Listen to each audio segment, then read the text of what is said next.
And now, buckle in for the mind of Jake Paul. Lately, Shane Dawson has been the king of YouTube. That's certainly a title he's deserved with his groundbreaking and format-breaking documentary series. But everybody knows all about that. His audience and fellow YouTubers all respect him. So what is it about his latest series that's been so controversial? Jake! Well, first of all, it makes sense that his most divisive series would be centered around one of the most controversial YouTubers on the platform, Jake Paul. Jake! But the thing that really does shock me is that it hasn't been Jake Paul's fault that this series has been received poorly. It's Shane's. So how come it wasn't the notorious Paul boy that brought this series down? No, you won't. I didn't think he was gonna do it. What did Shane do that made everything go so poorly? And has he fixed it? In part 1, he drew us in with the question, is Jake Paul a sociopath? But that wasn't all. He also teased that he'd be interviewing Nick Crompton to get an inside scoop on who Jake Paul actually is. Is there anybody I should interview first, like from his past? Nick Crompton. Nick Crompton would be perfect because he's known Jake from start to finish. But that's not what we got in part 2. Part 2 was focused entirely on sociopathy and whether or not Jake Paul has it. And in a larger picture, do many YouTubers have this? Jake! But in the conversation between Shane and the therapist, as well as the editing of the video itself, what we got was a condemnation of people who have mental disorders, specifically antisocial personality disorder. Because they're deceitful.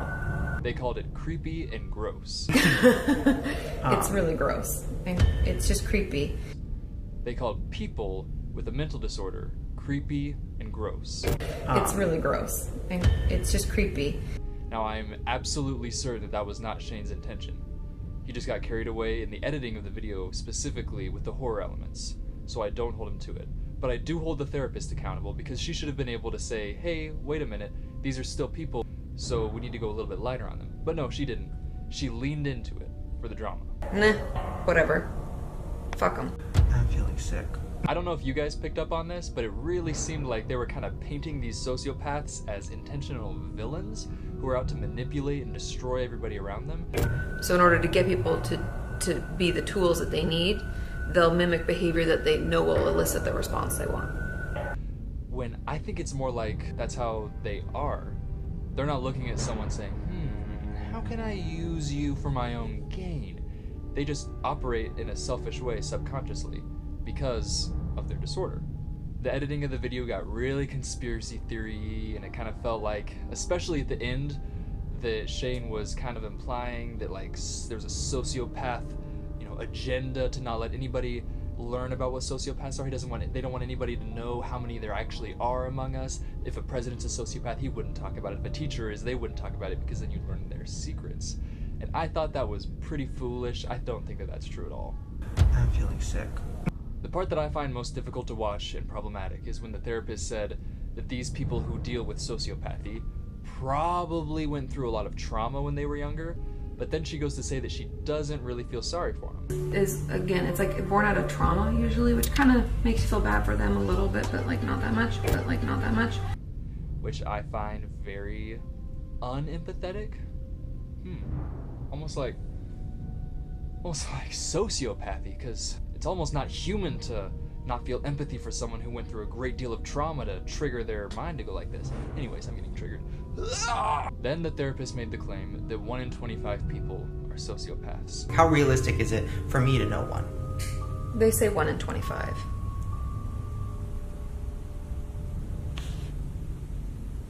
Shane freaked out, and she nodded along with him. Almost as if to say, yeah, it's scary. There's monsters all around us. They could kill us all. They hate us. They're out to manipulate you, and they don't care about you. Which we can get into what sociopathy actually is, but really they're still people and they have a mental disorder, so maybe don't act like they're freaking Frankenstein. I don't know. It's really gross. It's just creepy. Let me raise this question to you. I've done the math over here, and if 1 in 25 people is a sociopath, that means that roughly 720,000 of Shane's subscribers are sociopaths. 500,000 people who watched that video are sociopaths. Do you think that that's very empathetic towards them? The way that they portrayed these people? I don't think so. In my opinion, the therapist's job was to reel Shane in and say, whoa, wait, calm down, they're still people, they're not evil, they deal with antisocial personality disorder, but it's not such an awful thing.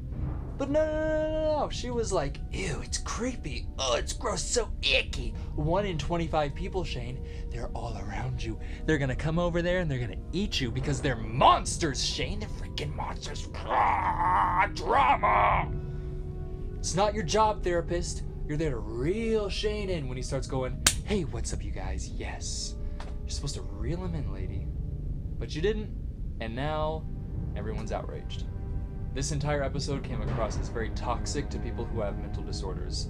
Almost as if to say, hey, if you have a mental disorder like this, you're creepy, scary, you're a monster, people should be afraid of you, and if you're close to somebody, you're probably gonna hurt them. And I don't know about you, but I feel like that's kind of stigmatizing it in a negative way. I don't know. I absolutely know that that's not Shane's intention, and I know that he has made it better in part 3. So, let's get into it. Does part 3 right all of the wrongs that were made in part 2? Also, thanks for watching this. If you like it, go ahead and subscribe. Thank you. I appreciate it. That was cringy. I shouldn't have done the kissy face. I'm really sorry about that. That was embarrassing. Yep. I know.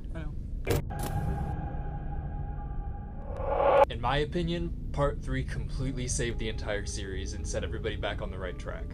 I mean, he apologizes for everything that he said wrong. He acknowledges that everything that he did in the editing was very horror-like, and he was trying to make it very scary and mysterious, and he says that that's a problem, which is very good because it definitely was. And I 100% understand. I think I got carried away with the whole, like, ooh, I can make this scary. I love editing scary stuff, and like... He talks about how he shouldn't have labeled people who are sociopaths as monsters or anything like that. And I didn't completely think it through, and like to treat a person like a scary monster is like not cool, and I shouldn't have done that. So I apologize for that, genuinely. I mean, he apologized, he gave a big disclaimer at the beginning, which was amazing, talking about his family, saying, hey, what I'm about to talk about with the mom, I don't mean any harm towards her. Now, this is the disclaimer part, his mom. I know she's not loving this series and she's taking it kind of hard, and I understand. 100%, it's her son, it's her family, it's like, these are real people, right? These aren't just characters in a YouTube video, these are actual real people. Please don't go out and like give her hate, which I thought was very, very good and very, very helpful, because I mean, if you watch the video, you understand, you kind of see where she's coming from and why she's like this. So I don't want like a bunch of people to go hate on Jake's mom. Like, I just don't want that. Now I understand why the mom makes videos the way she does. And then he goes into the interesting conversation with Logan Paul. Do I jump into the mind of Logan? So this is where it gets interesting. I talked to Logan. Where he actually opens up about the DMs he had with Logan. I DM'd him. He said I can share these, so I'm gonna share them. Yo, dog. Sorry. Logan actually self-labeled himself as having sociopathic tendencies. Wait, so do you think you might be a sociopath? There was a couple things I didn't read in that message that kind of seemed like it. I'm on the sociopath spectrum. Okay. I thought that it was really, really cool of Logan to actually let Shane share that. He said I can share these, so I'm gonna share them. I know that would suck for Shane to have that, but like not be able to share it with us because it's like such a juicy thing. But now he's actually going to be able to talk about it and maybe even have a conversation with Logan about, you know, what sociopathic tendencies means. In the video, Shane shows multiple times where Logan is talking about how he doesn't really feel empathetic towards death. He doesn't cry at funerals. He vlogged at a funeral. Everyone is gonna die.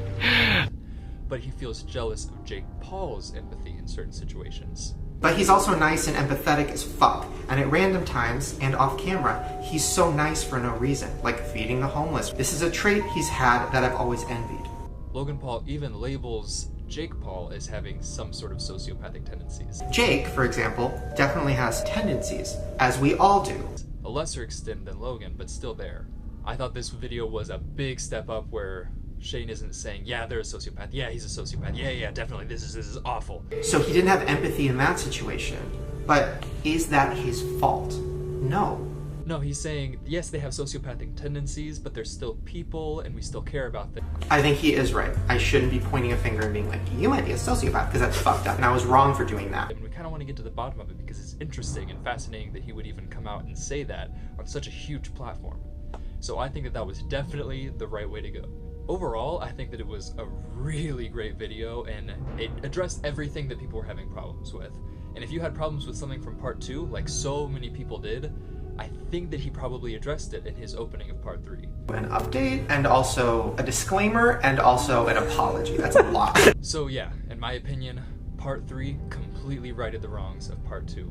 If you disagree, I mean, maybe part 2 was just too bad for you. Maybe there was just too much hate towards people with mental disorders. But I think in part 3, we really got to see that Shane didn't actually mean that. And he comes across very, very genuinely in his apology and his response. Hey, if you like this video and want me to talk about more YouTubers, especially this Shane series, go ahead and comment below, like the video, subscribe. I don't know. I don't really make videos, but if you really like this, I can actually continue. So I appreciate it. Thank you.